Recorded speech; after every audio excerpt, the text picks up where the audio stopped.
En 1909, en una zona remota de las afueras de Córdoba, Argentina, ocurrió algo que hasta hoy no ha podido ser explicado.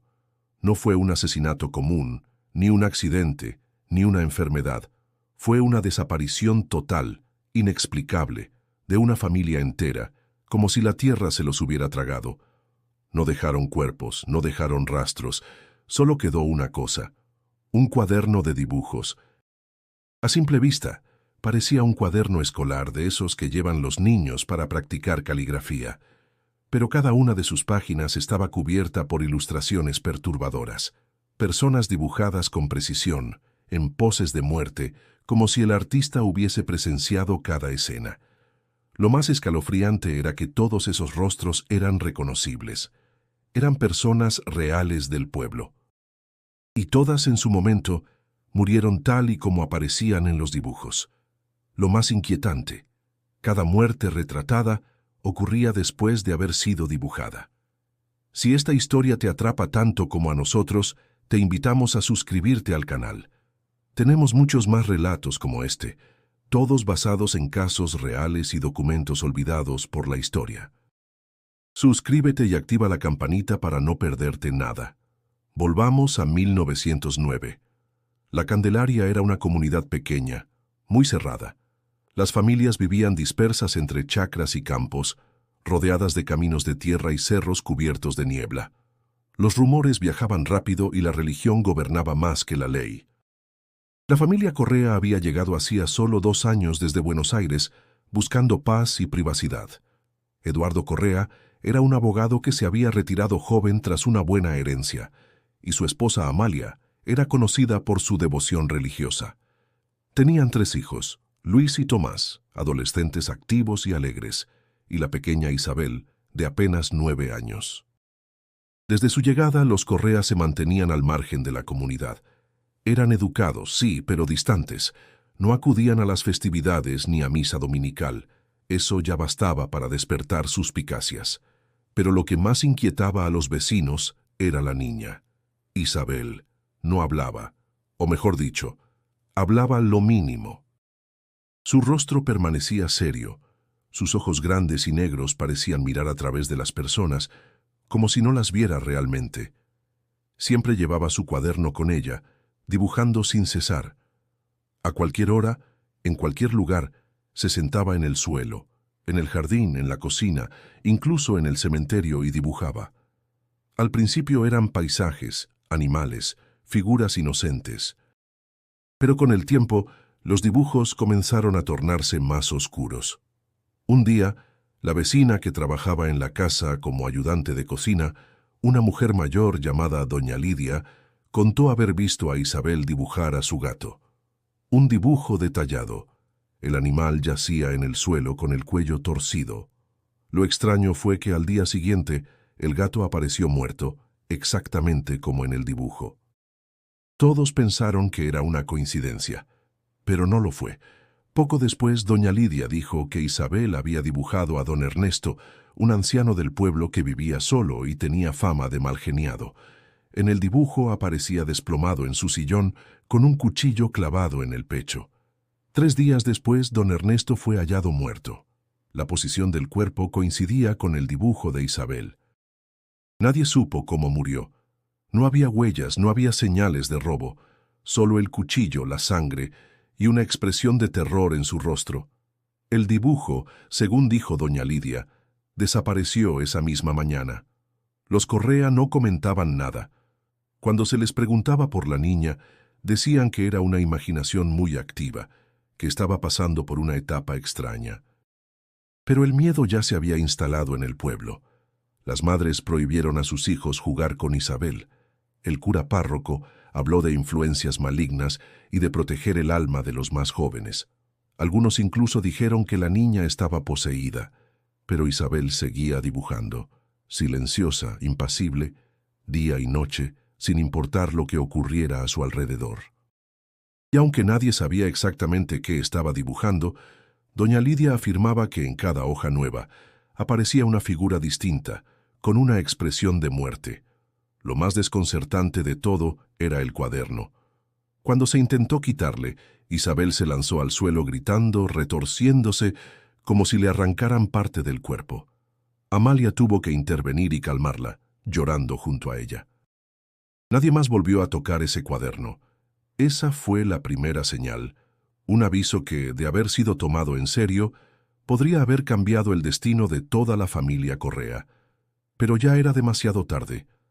A ojos de los demás, los Correa eran la imagen misma de la familia perfecta. Residían en una casona amplia de estilo colonial, rodeada por árboles frondosos y enrejados cubiertos de glicinas. Desde afuera todo parecía armonía y estabilidad. Eduardo, el padre, era un hombre alto, de voz grave y modales refinados. Siempre llevaba un reloj de bolsillo de oro que consultaba con obsesión, como si el tiempo fuera su mayor tesoro. Había dejado su carrera como abogado en Buenos Aires para mudarse al campo, en busca de una vida más tranquila. Pero pocos sabían que ese retiro no fue por elección, sino por algo que había pasado años antes y que nadie en el pueblo conocía. Amalia, su esposa, era una mujer discreta, de rostro sereno y extremadamente religiosa. Asistía a misa cada vez que podía, aunque con el tiempo había comenzado a confesar en privado, en casa, bajo la excusa de no dejar sola a Isabel. Su fe la sostenía, pero también la consumía lentamente. Tenía una mirada que parecía siempre estar evaluando a los demás, como si temiera encontrar pecado en todo lo que la rodeaba. Luis y Tomás, los hijos mayores, eran el orgullo de los Correa. Luis tenía 17 años y una sonrisa encantadora que derretía a las chicas del pueblo. Era el más sociable. Le gustaba tocar la guitarra, montar a caballo y ayudar en las labores del campo. Tomás, de 15, era más reservado, pero muy protector con su hermana menor. Entre ellos existía un lazo fuerte, una alianza silenciosa nacida de algo que ninguno de los dos hablaba, pero que ambos sabían. Algo oscuro había cambiado a su familia. Y luego estaba Isabel, la niña rara, la que dibujaba todo el día y casi nunca hablaba. Sus hermanos la cuidaban como si supieran que era frágil, pero también como si temieran que en algún momento pudiera romperse y llevarse todo consigo. Dentro de la casa, las cosas eran distintas. Las noches eran silenciosas, pesadas. Nadie se atrevía a levantar la voz. Los pasos eran medidos, los saludos cortos. Había reglas no dichas, como no mirar dentro del cuarto de Isabel si estaba cerrado, no interrumpirla cuando dibujaba y nunca, bajo ningún motivo, leer lo que escribía en los bordes de sus ilustraciones. Porque sí, además de dibujar, Isabel escribía palabras sueltas, casi siempre en latín, aunque nadie le había enseñado ese idioma. A veces, por las noches, se escuchaban susurros. No se sabía de dónde venían. Eduardo decía que eran ratas en el entretecho. Amalia rezaba un Padre Nuestro cada vez que los oía. Luis y Tomás fingían no haber escuchado nada, pero dormían con cuchillos bajo la almohada. Un día, Isabel dibujó a su familia entera, sentada en la mesa del comedor. El dibujo era simple pero detallado. Los 5 juntos, los rostros inexpresivos, las manos quietas. Lo extraño fue que ninguno de los rostros tenía ojos, solo cuencas vacías. Amalia quemó ese dibujo en la cocina sin decir una palabra. Lo hizo delante de Eduardo, que solo la miró en silencio, con el ceño fruncido. Isabel no se inmutó. Se sentó en el piso y comenzó otro dibujo como si el anterior nunca hubiera existido. La tensión en la casa comenzó a crecer. Eduardo se volvía cada vez más reservado, encerrado en su despacho con libros antiguos que había traído de la capital. Amalia rezaba con más fervor, llenando los marcos de las puertas con agua bendita y colgando rosarios en cada habitación. Luis dejó de ir al pueblo. Tomás comenzó a tener pesadillas, gritando por las noches nombres que nadie conocía. Pero lo más inquietante era que Isabel parecía ajena a todo eso. Su rostro no cambiaba, sus ojos seguían igual de vacíos, solo vivía a través de su cuaderno, como si su mundo estuviera allí dentro y lo demás no importara. Un día, mientras todos dormían, Amalia se despertó sobresaltada. Había soñado que su hija la miraba desde el pasillo, con una expresión completamente nueva, una mezcla de compasión y crueldad. Se levantó, caminó hasta el cuarto de Isabel y la encontró despierta, sentada en la cama, con el cuaderno abierto en las rodillas. No dibujaba, solo miraba la página. Cuando Amalia se acercó, vio el dibujo. Era ella misma, de rodillas, rezando frente a un crucifijo, pero con un hilo de sangre saliendo de su boca. Sintió un escalofrío tan profundo que casi cayó al suelo. Isabel la miró, y por primera vez en semanas dijo algo. Todavía no. Todo comenzó con el gato. Era una tarde tranquila, de esas en que el sol se filtra entre los árboles y el silencio se impone como un velo pesado sobre la tierra. Isabel estaba sentada junto al ventanal del comedor, con las piernas cruzadas y el cuaderno apoyado en su regazo.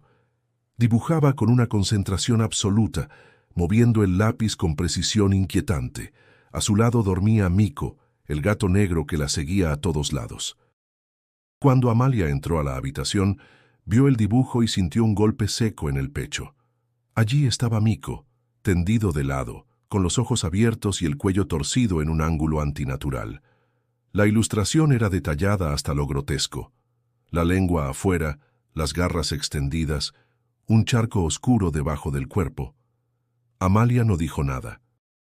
Solo tomó el cuaderno, arrancó la hoja con violencia y la arrojó al fuego de la chimenea.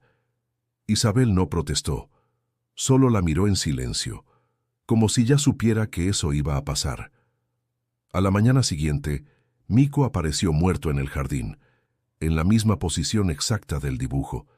El grito de Amalia despertó a toda la casa. Eduardo bajó corriendo. Luis y Tomás salieron tambaleando de sus habitaciones.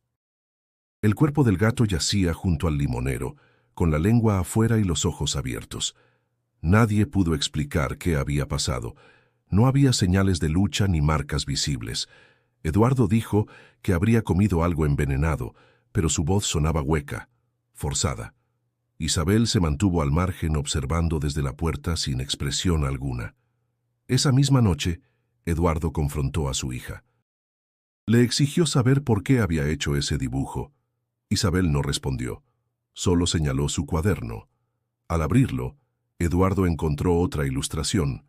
Era él mismo, dentro de la bañera, con los brazos colgando fuera del borde y los ojos en blanco. El agua estaba teñida de rojo.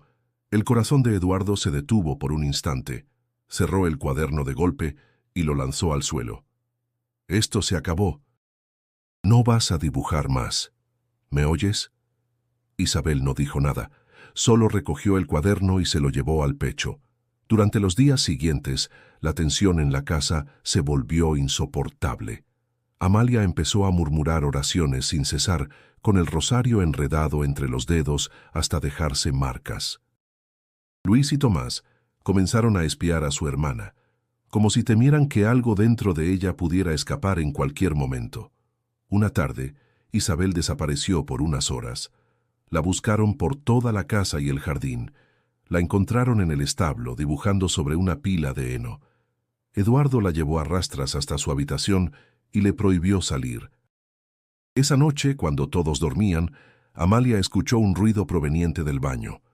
Al acercarse, vio luz bajo la puerta y escuchó el sonido del agua corriendo. Golpeó suavemente. ¿Eduardo?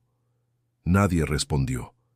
Abrió lentamente la puerta y lo encontró allí, sumergido en la bañera. El agua rebalsaba teñida de rojo. Eduardo estaba inerte, los brazos colgando, los ojos en blanco. Exactamente como en el dibujo. El grito de Amalia desgarró la noche. Luis y Tomás llegaron corriendo. Isabel no apareció. El médico del pueblo dictaminó una hemorragia provocada por un corte profundo en el muslo, posiblemente accidental. Pero Amalia no creyó una palabra. Nadie lo hizo. Sabían que Eduardo no había sido torpe y sabían lo que Isabel había dibujado. Tras el entierro, Amalia encerró a su hija en la habitación. Le quitó los lápices, el cuaderno, todo. No se permitía hablar de lo sucedido. Pero 2 días después, el cuaderno volvió a aparecer sobre la almohada de Isabel. Amalia lo rompió, lo quemó en la cocina, pero la noche siguiente volvió a estar allí. Era el mismo, con la cubierta negra gastada, las hojas suaves y gruesas, y las primeras ilustraciones intactas, el dibujo del gato, el dibujo de Eduardo. Luis lo arrojó al pozo del jardín, Tomás lo escondió bajo piedras, nada funcionó, siempre volvía, y siempre en manos de Isabel. Fue entonces cuando comenzaron a preguntarse, en silencio, si el problema no era el cuaderno, sino la niña. Desde la muerte de Eduardo, el silencio en la casa se volvió más denso.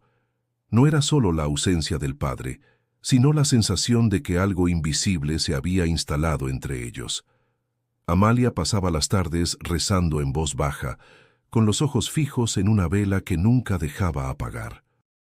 Luis y Tomás evitaban estar dentro por mucho tiempo.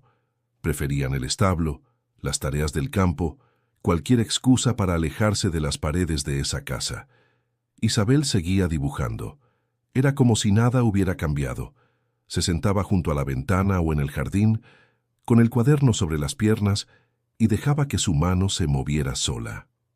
A veces murmuraba palabras que nadie entendía. A veces reía en voz baja, como si alguien le contara secretos. Cuando Amalia intentaba acercarse, ella cerraba el cuaderno y la miraba en silencio. Una mañana, doña Lidia, la vecina que les ayudaba con la limpieza, llegó temblando. La niña, susurró. Dibujó a don Ernesto otra vez. Amalia se quedó inmóvil. ¿Cómo sabes eso? Vi la hoja. Estaba en la mesa. Era él. Sentado en su silla con un cuchillo en el pecho, exactamente como lo encontraron. Igualito. Amalia sintió que el estómago se le encogía. No era posible. Don Ernesto había muerto semanas atrás.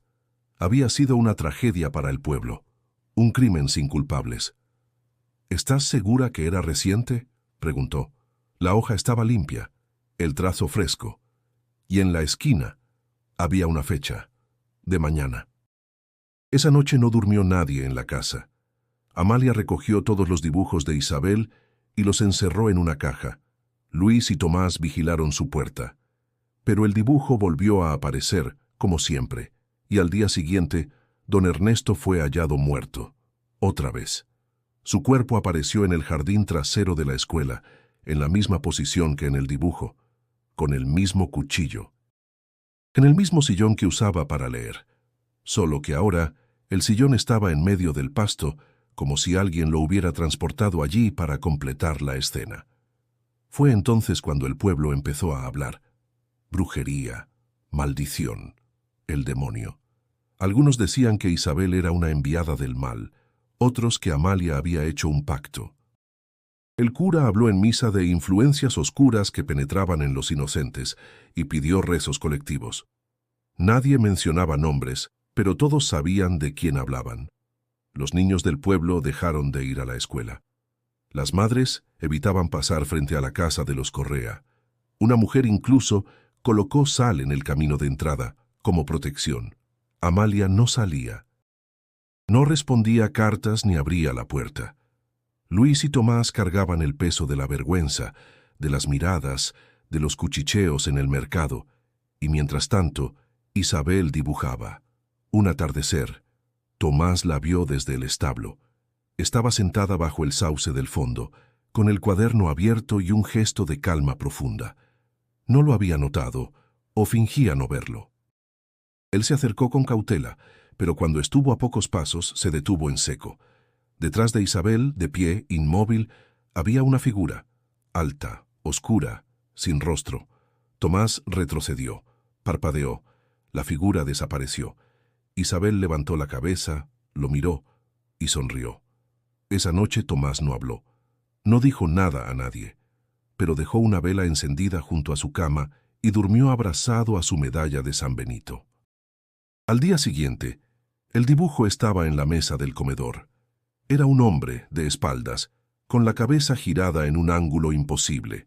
Junto a él, una figura sombría, sin rostro, con la mano extendida. En la esquina, como siempre, había una palabra en latín, praedestinatus. Amalia no quiso saber lo que significaba. Quemó la hoja, salpicando cera por toda la cocina. El fuego chispeó, casi como si resistiera. Luis preguntó qué pasaba, pero ella no respondió. Solo repitió una frase, una y otra vez, como si intentara convencerse a sí misma. No está dibujando el futuro, está describiendo lo que ya pasó, lo que ya está decidido. Pero nadie se atrevía a confirmar lo que todos comenzaban a sospechar, que los dibujos no eran advertencias, eran sentencias. Eduardo Correa nunca fue un hombre común. Aunque en el pueblo lo conocían como un abogado retirado, discreto y correcto, la verdad era más compleja. En sus años en Buenos Aires, había frecuentado círculos intelectuales donde se mezclaban filosofía, política y esoterismo. Grupos secretos que exploraban más allá de la razón, intentando tocar lo invisible.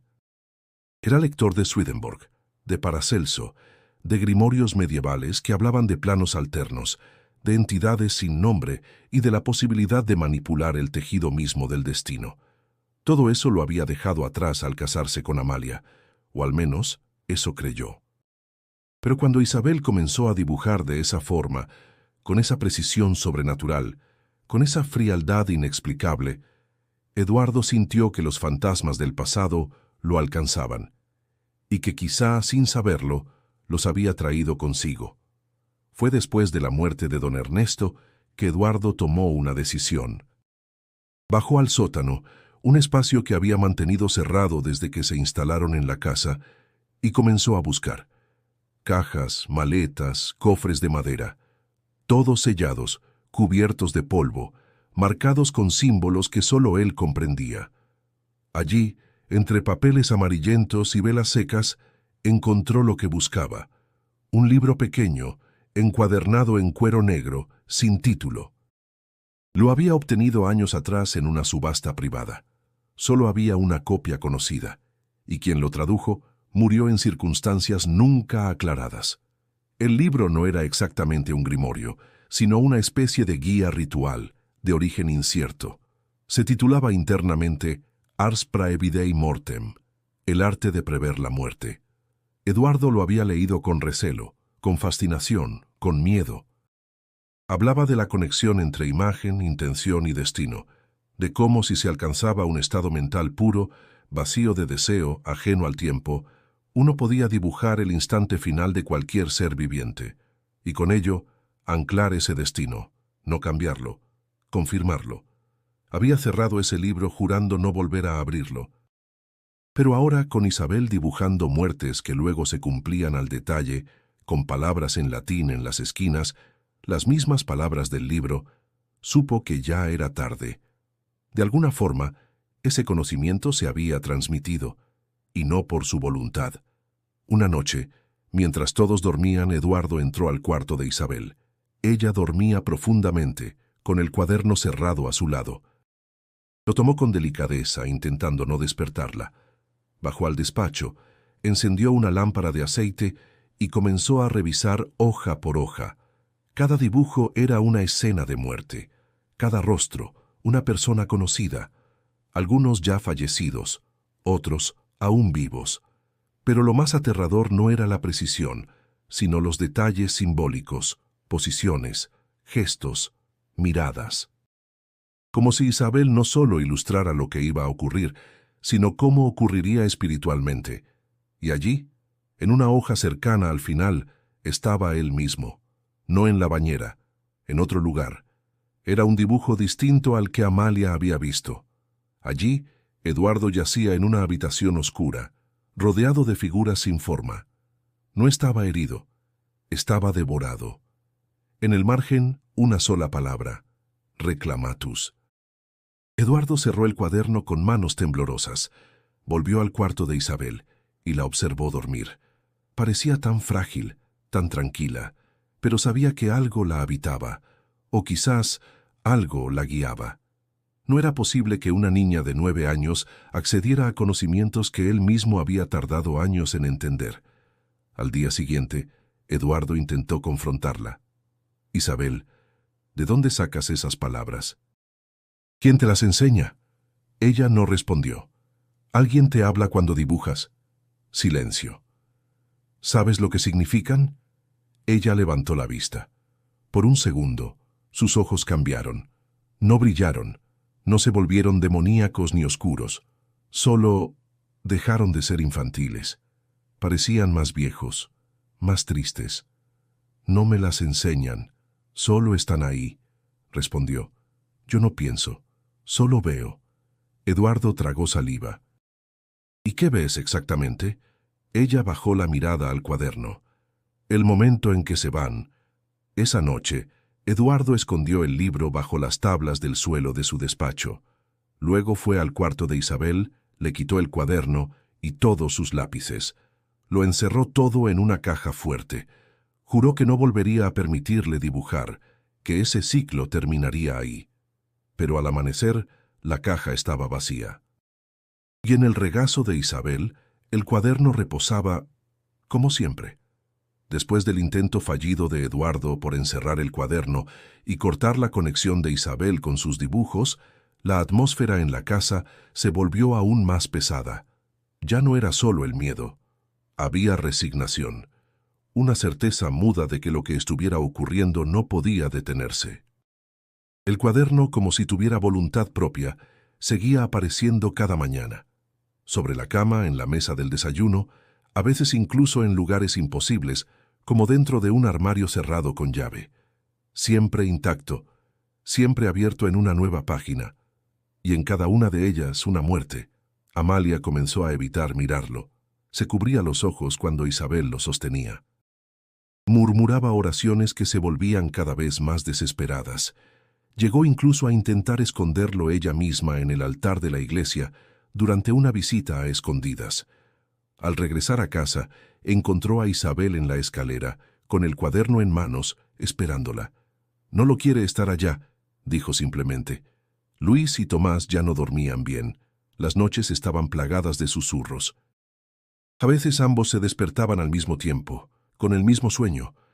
Figuras que los observaban desde las esquinas, siempre sin rostro, con manos largas y huesudas. Comenzaron a hablar poco, a encerrarse más. Fue entonces cuando Isabel dibujó a Luis. Lo hizo una tarde, mientras el resto de la familia dormía una siesta forzada por la tensión. La niña se sentó bajo el limonero del jardín, trazó con lentitud, sin interrupciones, y luego dejó la hoja sobre la mesa de la cocina. Luis bajó por agua y lo vio. Se quedó de pie, helado.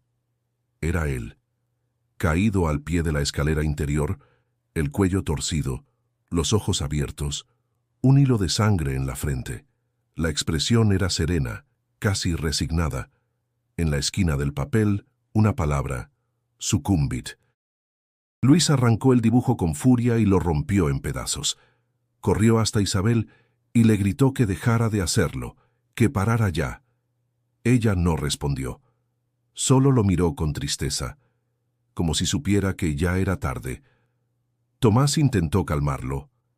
Amalia se arrodilló y rezó en voz alta. Luis subió a su habitación temblando, con la respiración agitada. No durmió esa noche, ni la siguiente. 3 días después sucedió. Era de madrugada. Tomás fue el primero en encontrarlo.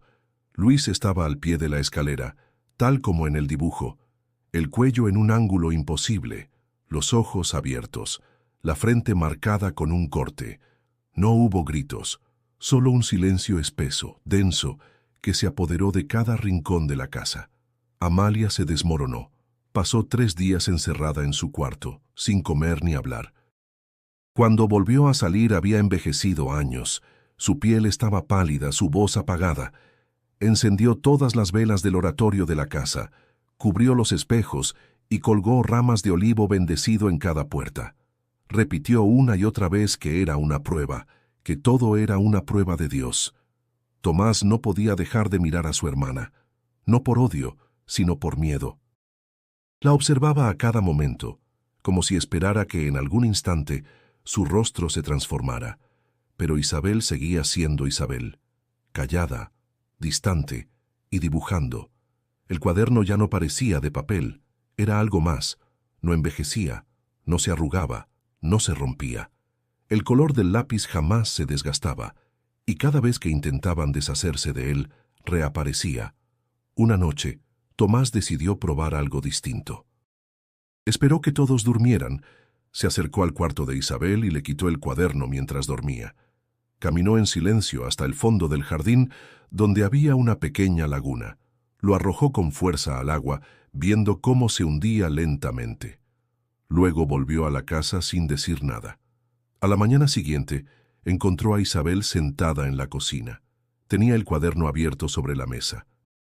En la página un dibujo, él mismo de pie junto a la laguna, con el cuaderno en las manos, y detrás de él algo oscuro, una silueta borrosa con brazos largos, casi tocándolo.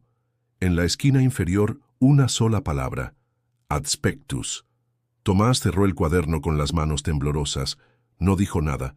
Sabía que esa palabra, aunque no entendía su significado exacto, estaba dirigida a él. Desde ese día, comenzó a escuchar voces en su cuarto. Al principio eran susurros lejanos, luego se acercaron, y una noche, al abrir los ojos, vio una sombra parada al pie de su cama. Era solo el comienzo. Tras la muerte de Luis, la casa Correa dejó de ser un hogar. Ya no había risas ni conversaciones, ni siquiera oraciones, solo sombras, solo silencio. Solo el cuaderno, inmutable, multiplicando su poder con cada página escrita. Tomás dormía apenas unas horas por noche. Despertaba empapado en sudor, con imágenes borrosas de figuras que se acercaban a su cama, que susurraban palabras que no entendía. A veces, al encender la lámpara, juraba ver huellas húmedas en el suelo de madera, huellas pequeñas, como de pies descalzos. Amalia había caído en una rutina mecánica. Rezaba durante horas, de rodillas sobre granos de arroz como penitencia. En su espalda crecían marcas moradas por la presión. Comenzó a escribir cartas desesperadas a sacerdotes de otras provincias pidiendo ayuda sin contar toda la verdad. Solo imploraba: mi hija está atrapada en algo que no comprendo. Necesitamos salvación. Isabel, en cambio, parecía ajena al dolor. Pasaba los días dibujando una página tras otra. Ya no solo retrataba muertes, ahora también escribía nombres, nombres de personas del pueblo, vecinos, amigos, y junto a ellos palabras sueltas, fechas, símbolos que parecían diagramas. Fue Tomás quien lo notó primero. Encontró una hoja arrancada, escondida bajo la mesa del comedor. En ella estaba la figura de doña Lidia, la vecina que tantas veces había ayudado en la casa. Su cuerpo aparecía dentro de un pozo, los brazos en alto, como pidiendo ayuda. En el borde del papel, la fecha del día siguiente. Tomás corrió a buscarla, intentó advertirle, pero ella se limitó a decir: esa niña está maldita, hijo, maldita desde la cuna, no me acerco más a esa casa. A la mañana siguiente, encontraron su cuerpo en el pozo seco detrás de su hogar, con los brazos en alto, tal como en el dibujo. El pueblo ya no callaba. La noticia corrió como pólvora. Los hombres se reunieron en la plaza. Se habló de expulsión, de exorcismo, incluso de llevar fuego purificador a la propiedad de los Correa. Nadie se atrevía a acercarse, pero todos sentían que algo oscuro se gestaba allí y que el tiempo para actuar se agotaba. Uno de los vecinos, el carpintero Eugenio Vargas, se armó de valor y fue hasta la casa con un crucifijo en una mano y un martillo en la otra. Golpeó la puerta con furia, exigiendo respuestas. Tomás abrió. Estaba pálido, delgado, los ojos hundidos. «Déjenos en paz», fue todo lo que dijo. Eugenio levantó la voz, habló de justicia, de proteger al pueblo. Pero antes de que pudiera entrar, Isabel apareció en la puerta. Lo miró fijamente, sin parpadear. El hombre retrocedió. Sintió que algo dentro de él se rompía. Cayó de rodillas y comenzó a llorar como un niño. Dijo que había visto una sombra detrás de sus ojos, que ya no era una niña. Se marchó sin decir más. Esa misma noche se quitó la vida. Los rumores estallaron. Ya no era solo la familia Correa. Ahora, el pueblo entero estaba amenazado. Decían que los dibujos de Isabel eran como semillas de muerte, que cada página que completaba extendía la maldición más allá de sus muros. Isabel no salía de la casa, pero su presencia era sentida. Algunos afirmaban ver su silueta en las ventanas, otros juraban escuchar su voz en los sueños. Los niños del pueblo comenzaron a enfermar sin causa aparente. Los perros ladraban hacia la casa por las noches. Luego desaparecían. La comunidad exigió que los Correa se marcharan, pero Amalia se negó. Enviaba notas diciendo que estaban haciendo penitencia, que Dios estaba con ellos. Nadie creía ya en sus palabras. Nadie se atrevía a ayudarlos.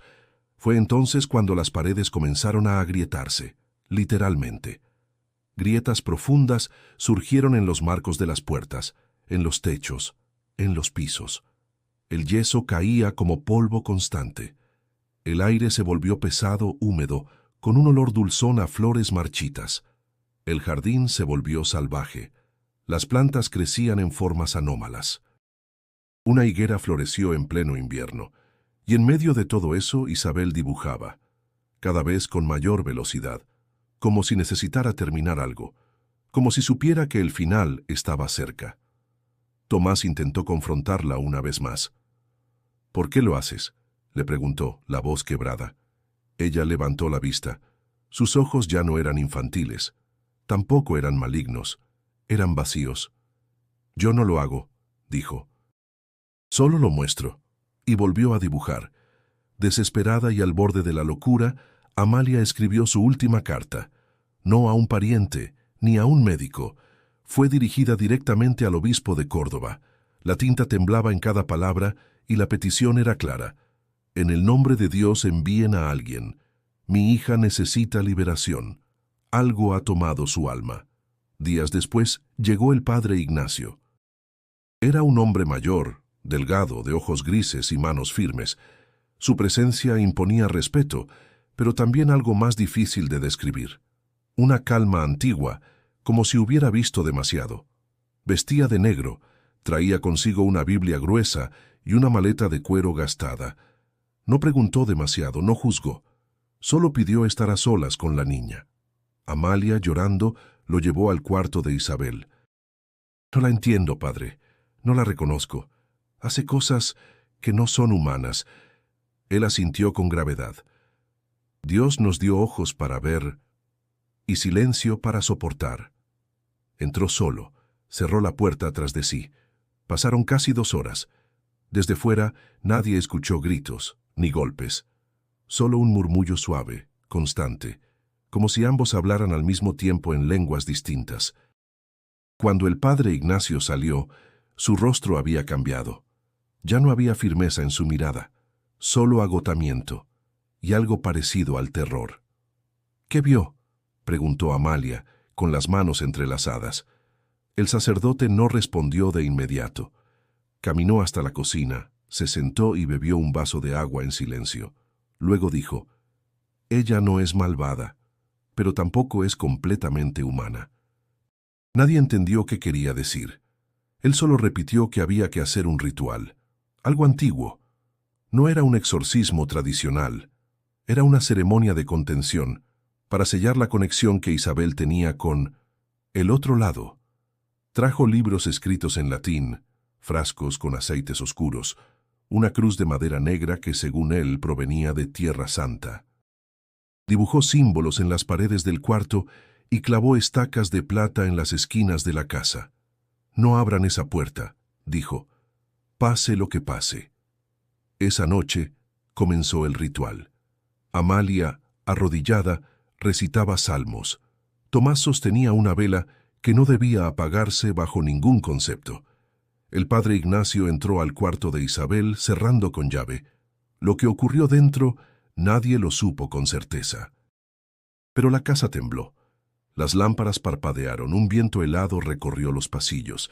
Se escucharon voces, voces que no eran humanas, voces que parecían arrastrar siglos de furia contenida.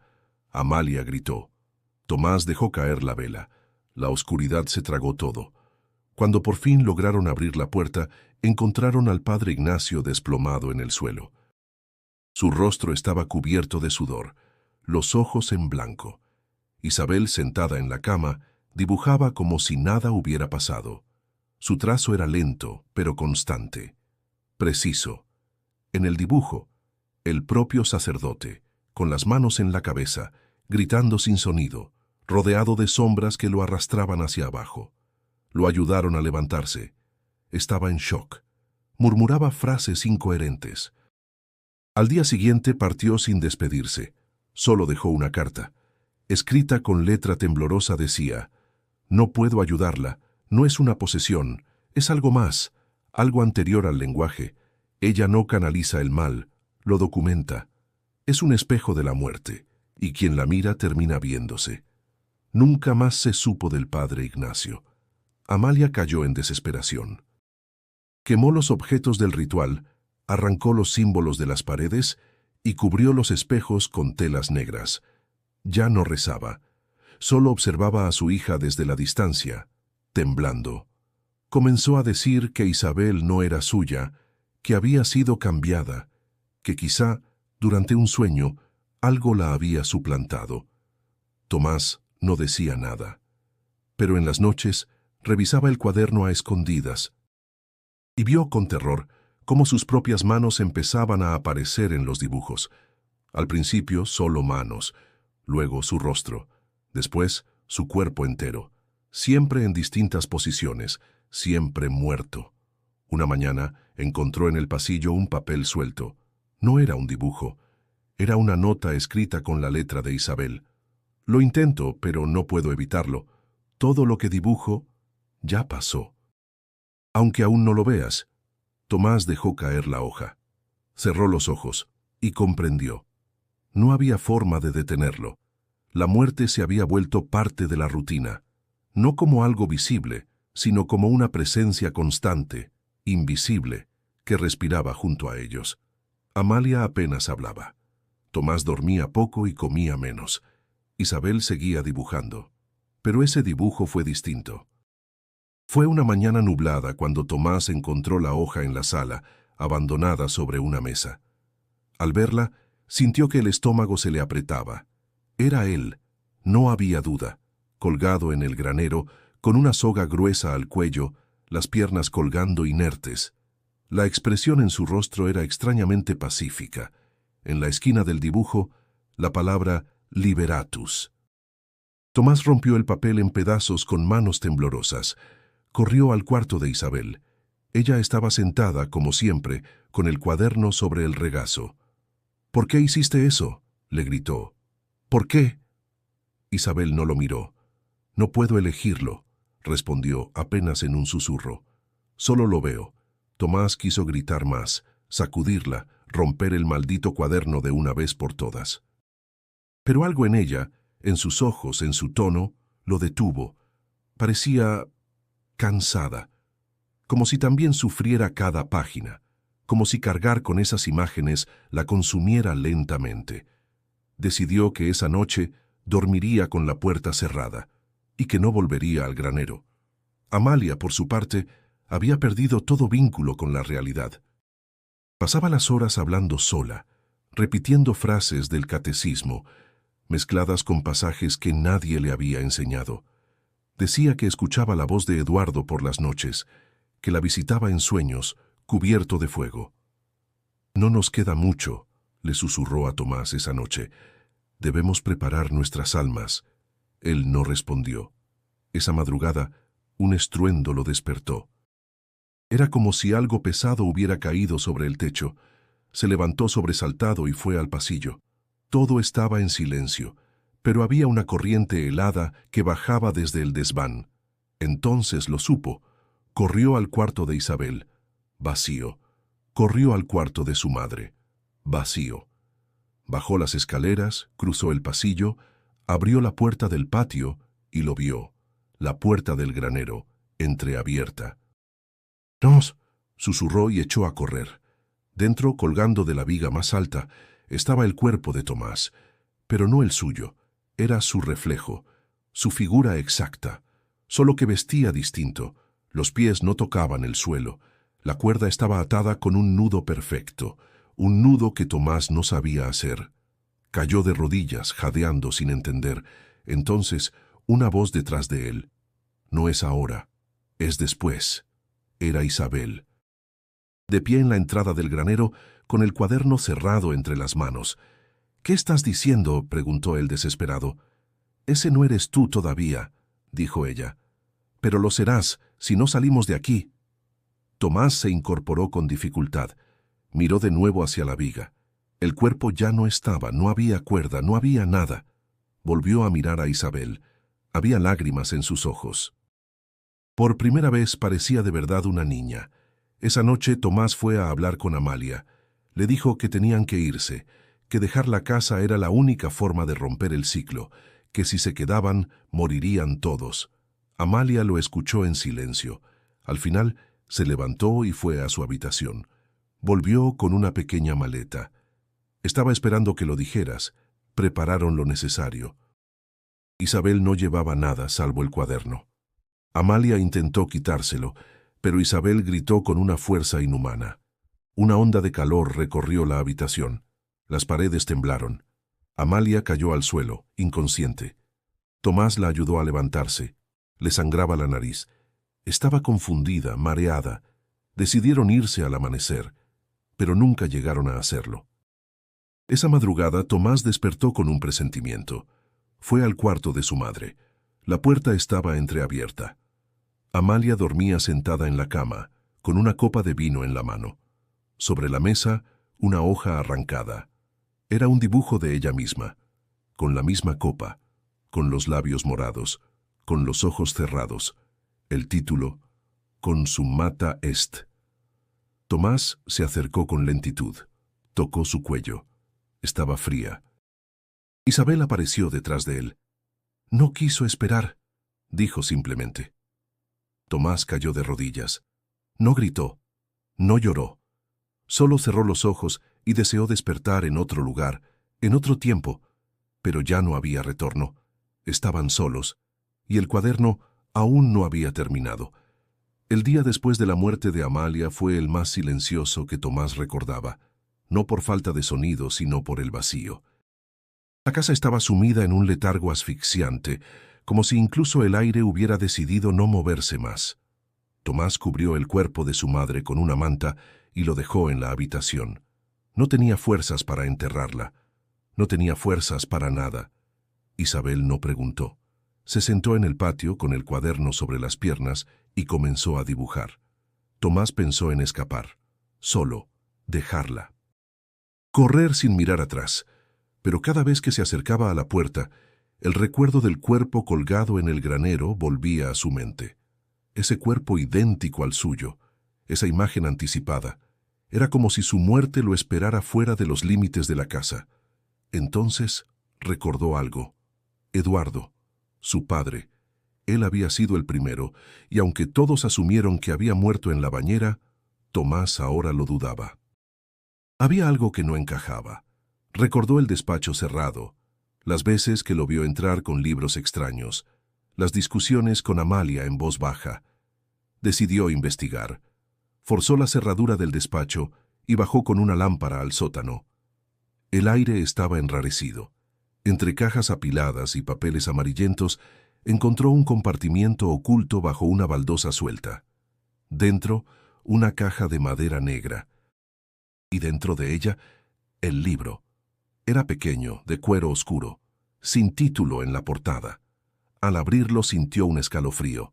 Las palabras estaban escritas en latín, algunas en símbolos que jamás había visto. Pero entendía lo esencial. El libro hablaba de la visualización de la muerte, de cómo ciertas personas, bajo estados alterados de percepción, podían observar la última imagen de un alma antes de ser arrancada de este plano. Lo que más le heló la sangre fue una nota en letra de Eduardo, escrita al margen. Si ella ha heredado esto, entonces no es hija mía. Tomás cerró el libro. Volvió a la casa con una certeza nueva. Algo había pasado antes de su nacimiento, algo que nadie le contó. Eduardo lo sabía. Intentó detenerlo. Fracasó. Buscó a Isabel. Estaba en su cuarto, rodeada de hojas sueltas.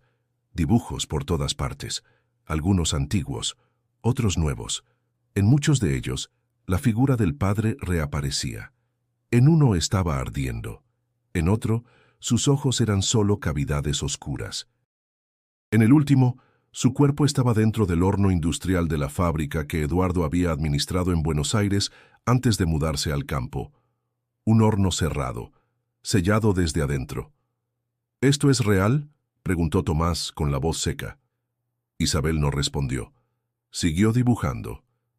Esa noche, Tomás tuvo un sueño. Estaba en una habitación roja, sin puertas ni ventanas. Frente a él una figura encapuchada dibujaba sobre una mesa. Cuando se acercó, vio que el rostro de esa figura era el suyo, y en el dibujo era Isabel, más vieja, más oscura, rodeada de fuego, sonriendo. Despertó sobresaltado. La lámpara junto a su cama estaba apagada. El aire frío. Bajó las escaleras a tientas buscando a Isabel, pero no estaba en su cuarto. La encontró en el despacho. De pie frente a la chimenea. El cuaderno descansaba sobre una mesa, abierto. Era un nuevo dibujo, Eduardo Correa. De pie dentro del horno, con los brazos extendidos, como en sacrificio. Detrás de él, una figura borrosa, hecha de humo y ojos. Tomás no supo qué decir. Se acercó, tomó el cuaderno y lo cerró con rabia. «Basta», gritó. «Ya no queda nadie más». Isabel lo miró. «Sí queda». Tomás retrocedió un paso. Entendió. «No vas a dibujarme otra vez», murmuró. Ella asintió. «No necesito hacerlo. Ya está hecho». Tomás quiso destruir el cuaderno, pero sus manos no se movieron. El miedo era más fuerte que la voluntad. Se dejó caer al suelo, vencido. La lluvia comenzó a caer, por primera vez en semanas, y la casa, por primera vez en mucho tiempo, parecía respirar. La mañana siguiente fue distinta. Tomás despertó con una calma engañosa. El silencio de la casa ya no era opresivo, sino hueco, como si lo que debía habitarla hubiera partido o se hubiera escondido muy profundamente. El aire tenía un aroma a cenizas, no a humo fresco, sino a fuego antiguo, a ruinas. Isabel no estaba en su cuarto. Tomás la buscó en cada rincón, con una mezcla de urgencia y resignación. La encontró en la cocina, sentada frente a la mesa, con una hoja en blanco delante de ella. No dibujaba. Solo sostenía el lápiz en la mano, sin moverlo. «¿Vas a hacerlo?», preguntó él. «No hoy», respondió ella. Tomás se sentó frente a ella. Por primera vez no hubo miedo, solo fatiga, dolor en los huesos, ausencia. «¿Crees que esto tiene fin?». Isabel lo miró. «El cuaderno termina en algún punto, todas las cosas terminan.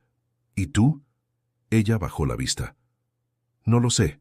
Esa noche, Amalia se le apareció a Tomás en un sueño.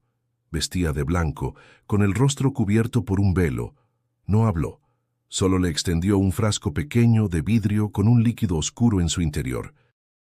Cuando Tomás despertó, el frasco estaba sobre su mesa de noche. No lo entendía, no quería entenderlo, pero una idea comenzó a formarse lentamente en su mente. Si Isabel era el origen de todo, si el cuaderno solo obedecía a su mano, entonces, ¿era posible cortar la conexión? Era una idea espantosa, pero en medio del horror empezó a parecerle lógica. Durante el día, preparó todo. No dijo nada. Actuó con naturalidad. Isabel también parecía saberlo, aunque no dijo una palabra. Miraba por la ventana como si esperara algo, como si el mundo exterior fuera más real que la casa en la que vivían. Cuando llegó la noche, Tomás preparó una cena simple. Pan, un poco de carne salada y vino. Sirvió 2 copas. Vertió el contenido del frasco en una de ellas. Isabel lo observaba. «¿Sabes lo que estás haciendo?», preguntó. «Sí», respondió él, «y me odia no tener otra opción. No lo haces por odio». «No». Ella asintió, como aceptando un destino inevitable. Tomó la copa con delicadeza. «¿Te duele hacerlo?». «Me mata hacerlo». «Entonces, no lo hagas». Tomás sintió una punzada en el pecho. La copa temblaba entre sus dedos. «No puedo más, Isa. Estoy solo». Todos se fueron. Todos murieron. Y tú eres lo único que queda, pero también eres el final. Isabel llevó la copa a los labios. No la bebió, solo la sostuvo, como si supiera que esa decisión era más suya que de él. Te dibujo, ¿sabes? Cada noche. Te dibujo muriendo. Pero también te dibujo viviendo. No puedo cambiar lo que veo, pero puedo elegir cuál hoja dejo en el cuaderno. Tomás no entendía del todo. Pero algo dentro de él se quebró. ¿Y qué hoja elegiste hoy? Isabel giró la hoja en blanco hacia él. Hoy, ninguna. Y bebió. No hubo gritos, no hubo espasmos. Solo cerró los ojos, con el rostro sereno, y se desplomó sobre la mesa. Tomás gritó su nombre. Corrió a ella. La sostuvo entre sus brazos. Intentó hacerla reaccionar, pero no hubo respuesta. Y entonces, sobre la mesa, vio el cuaderno. Abierto. No había dibujo. Solo una frase escrita con letra apurada, inclinada hacia abajo. El que ve queda marcado. El que elige carga el final. Tomás cayó al suelo. No sabía si lloraba por ella o por sí mismo. No sabía si lo que acababa de hacer era un acto de amor o el mayor de los crímenes, pero sabía con una claridad brutal que el cuaderno no había terminado. Y que ahora él era quien debía cargarlo. Durante 2 días Tomás no salió de la casa. El cuerpo de Isabel permanecía en el cuarto, cubierto con una sábana blanca. El cuaderno, cerrado, reposaba sobre su pecho. No se atrevía a tocarlo, ni a mirarlo. No podía llorar, no podía dormir. Lo único que hacía era sentarse frente a la puerta, como si esperara que algo lo reclamara, algo inevitable. Pero lo que llegó fue el pueblo. Los primeros en aparecer fueron los niños, curiosos, temerosos. Habían escuchado rumores, que la niña maldita había muerto, que su sombra seguía rondando, que un último dibujo había sellado la casa para siempre. Uno de ellos, sin avisar, se coló por el jardín, otro lo siguió. Cuando Tomás se dio cuenta, ya era tarde. Isabel estaba sentada en la plaza, con el cuaderno en las piernas. Vestía igual. Su cabello era el mismo, su rostro inmutable, pero no podía ser ella. No podía. Los niños se acercaron lentamente. Ella levantó la vista y sonrió. ¿Quieren que los dibuje? Un grito rompió el aire. Una madre los arrastró lejos de allí entre sollozos y maldiciones. Otros vecinos aparecieron, algunos armados, otros con cruces, agua bendita, cadenas. Todos hablaban al mismo tiempo. Todos acusaban. Tomás salió de la casa tambaleando. «No es ella», gritó. «No puede ser». Pero nadie escuchaba. Solo veían a la niña con el cuaderno, la misma que había traído desgracia, muerte, fuego y locura. Un anciano dio la orden. «¡A la casa! ¡Quemen todo!». Y así comenzó. El fuego trepó por las paredes como si ya lo esperara. Las ventanas estallaron en pedazos. Las llamas consumieron muebles, recuerdos, cadáveres. Una columna de humo negro se alzó hacia el cielo, como si quisiera tragar el pueblo entero. Tomás intentó detenerlos. Les rogó, les suplicó. Nadie lo escuchó. La casa de los Correa ardía. Isabel desapareció. Nadie vio a dónde fue. Nadie supo en qué momento dejó de estar en la plaza. Solo quedó el rumor, el miedo, el vacío. En las semanas siguientes, el pueblo intentó olvidar. Pintaron paredes, cambiaron rutas, algunos se mudaron, otros construyeron un muro de piedra donde antes estuvo la casa. Nadie volvió a mencionar su nombre. Nadie volvió a dibujar. Pero el silencio nunca se fue. Años más tarde, una niña de ojos negros apareció en una escuela del pueblo vecino. No tenía padres conocidos, no hablaba mucho. Se sentaba siempre sola, dibujaba. La maestra, intrigada, revisó sus pertenencias. Encontró un cuaderno, el mismo color, mismo grosor, misma textura. En su interior, dibujos recientes, alumnos, profesores, todos retratados con detalles escalofriantes, todos muertos, con fechas anotadas, y al final del cuaderno, una hoja nueva, un retrato de la escuela, ardiendo. El dibujo era claro. La fachada de la escuela, vista desde un ángulo elevado. Ventanas reventadas por las llamas, niños corriendo hacia la salida, un maestro arrodillado, cubriéndose la cabeza, el humo saliendo del techo como una lengua de sombra viva. Y en la esquina inferior, el nombre del colegio, con la fecha del día siguiente. La maestra que había encontrado el cuaderno no sabía qué hacer.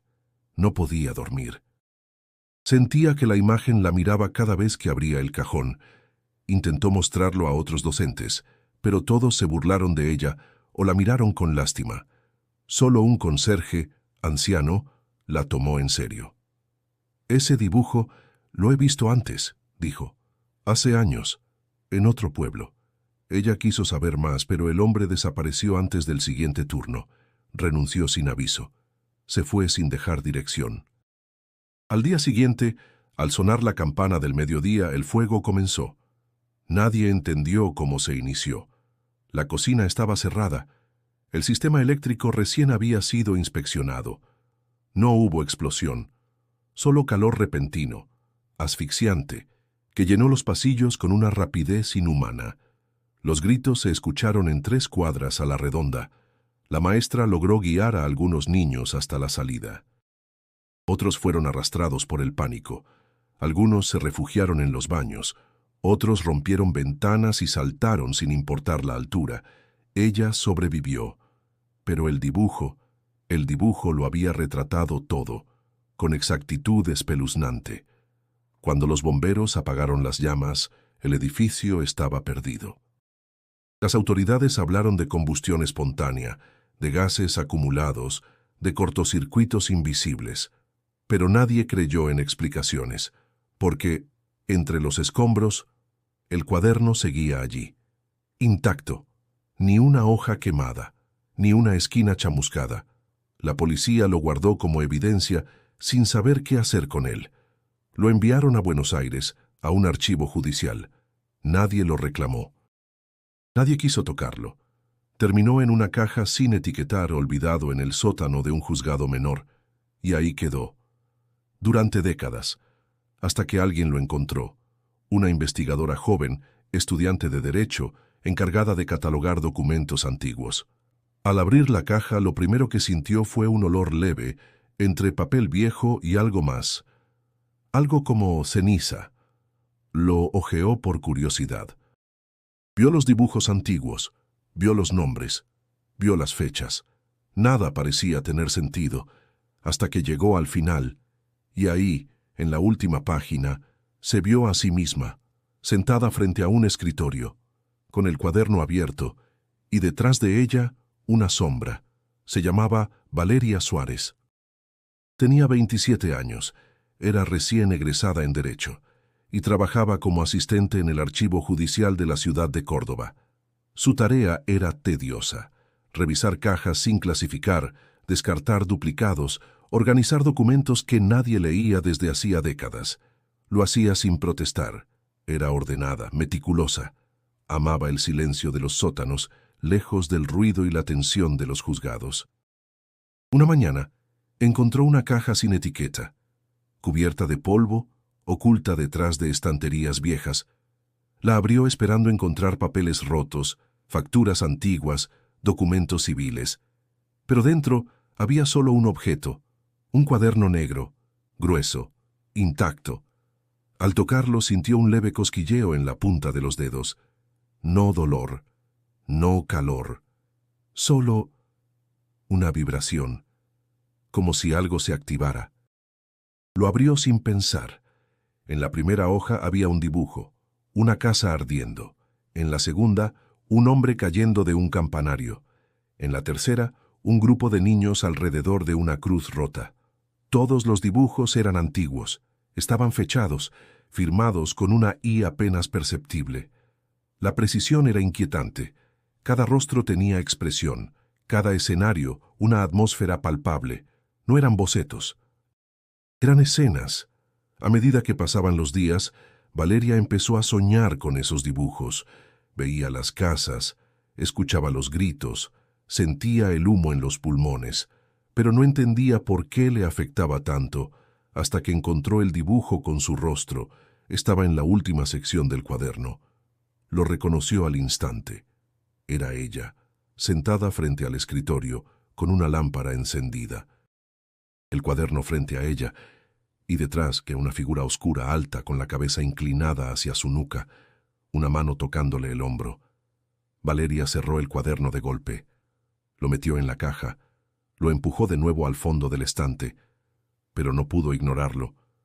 Investigó, buscó el número de caja. No existía. Consultó en los registros. Nadie sabía nada. Preguntó a otros asistentes. Nadie había oído hablar del cuaderno, ni de los dibujos. Volvió a la caja al día siguiente. Estaba abierta. El cuaderno, fuera, abierto en su página. La misma imagen, pero ahora con una palabra añadida en la esquina. Iniciada. Ese día, Valeria sintió algo nuevo. Una presión detrás de los ojos, una especie de zumbido en los oídos.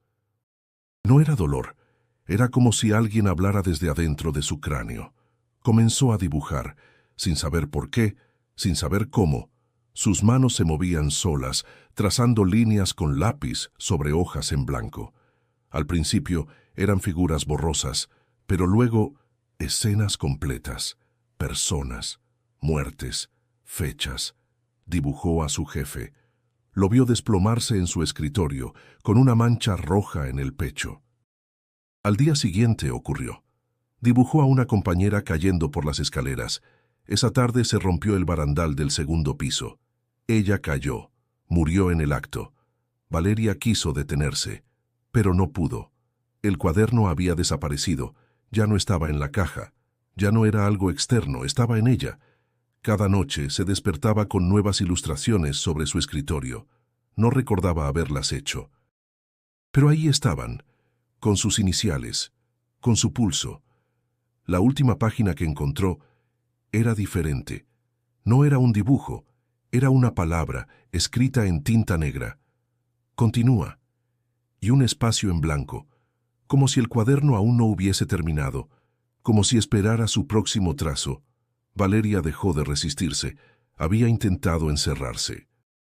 Había destruido lápices, quemado hojas, incluso raspado sus propias manos con vidrio para detener el impulso de dibujar. Pero nada funcionaba. El cuaderno, invisible o no, seguía apareciendo. En sus sueños, en su mente, en sus dedos, y ahora en su sangre. Decidió seguir el rastro, no por curiosidad, por miedo, por necesidad de entender qué era aquello que la habitaba. Buscó registros antiguos, noticias, historias de incendios inexplicables, muertes en serie ligadas a dibujos. Todo la llevó a un punto común, un pueblo perdido en las afueras de Córdoba, un lugar llamado La Candelaria. Allí encontró lo que quedaba de la casa Correa, solo ruinas, piedras cubiertas de musgo. Y en el centro, bajo la tierra removida por años de abandono, los restos carbonizados de lo que alguna vez fue una estructura. Escarbó con las manos, no por lógica, por instinto, y allí estaba, un trozo de papel, quemado en los bordes, pero con una figura clara, una niña sentada dibujando, con una palabra al pie del dibujo. Inicio. Valeria volvió a la ciudad con una certeza pesada. Lo que ella vivía no era un caso aislado, era un ciclo, una línea inquebrantable que se había transmitido a través del tiempo, de las manos, de los ojos que veían demasiado. No había sido elegida, había sido alcanzada. Esa noche, al regresar a su departamento, encontró un sobre bajo su puerta, sin remitente. Dentro, una sola hoja, ella, dibujada con precisión. Parada frente a un pizarrón, en una sala universitaria, sonriente, con un grupo de alumnos mirándola, y detrás de ellos, un cuaderno abierto. Lo entendió de inmediato. No era el final, era el traspaso. Ella sería la siguiente portadora. Y uno de ellos, uno de sus alumnos en algún momento, heredaría el trazo. El ciclo no se detenía, se multiplicaba. Por eso estás escuchando esta historia ahora. Porque los dibujos no son solo figuras, son registros, advertencias, ecos de algo más antiguo que el lenguaje, más poderoso que la voluntad, y quizás, justo ahora, mientras observas la pantalla, alguien ya te está dibujando. Antes de que termines de ver este video, considera suscribirte al canal si te atrapó esta historia. Aquí encontrarás muchas más como esta. Relatos olvidados, documentos malditos, casos reales que desafían la lógica. Y si quieres seguir explorando los secretos de lo que no puede explicarse, haz clic en el video que aparece ahora en tu pantalla. Tal vez encuentres la próxima pieza de este rompecabezas, o tal vez ya esté escrita para ti.